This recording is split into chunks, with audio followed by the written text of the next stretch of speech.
Dis-moi pas que c'est pas vrai. Dans chaque victoire, il y a une part de défaite. Tout à l'heure, c'était le cas pour le vélo. Maintenant, Adrien, vous êtes découvert une nouvelle passion, tout simplement parce que vous nous parlez encore de cyclisme. Eh oui, c'est encore une fois une histoire de compétition. Ça se passe pendant le Tour d'Italie.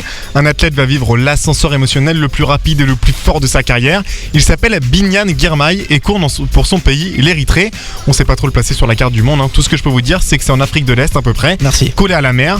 Mardi 17 mai, donc cette année, c'était il y a pas si longtemps que ça. Il a écrit l'histoire, il a rendu fier son pays. Il est tout simplement devenu le premier coureur africain noir vainqueur d'étape sur un grand tour. Fierté nationale, retour au pays triomphant, des milliers de personnes sur les Champs-Élysées, pardon.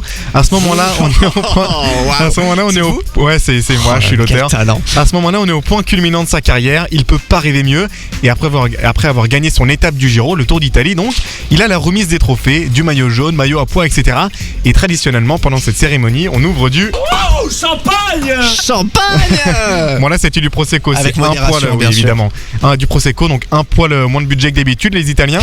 Bref, il secoue sa bouteille et le bouton en liège sort. Et c'est là que ça coince, puisqu'en fait le visage de Binyam Girmay, il est à 15 cm de la bouteille qu'il secoue, juste au-dessus. Donc le bouchon en fait, il se le prend pile dans l'œil à une bonne puissance. Franchement, on n'a pas calculé le nombre de kilomètres heure, mais ça devait être pas mal. Et je peux vous le garantir, ça fait très très mal, tellement mal qu'il a dû aller à l'hôpital et qu'il s'est retiré de la course. Oui, voilà, tout simplement, c'était l'ascenseur émotionnel le plus rapide, je pense, de la carrière d'un sportif. On félicite quand même encore une fois pour sa victoire Binyam Girmay qui a marqué l'histoire du cyclisme à tout jamais. Merci Adrien Hardy. Storytelling, l'émission qui vous raconte des histoires.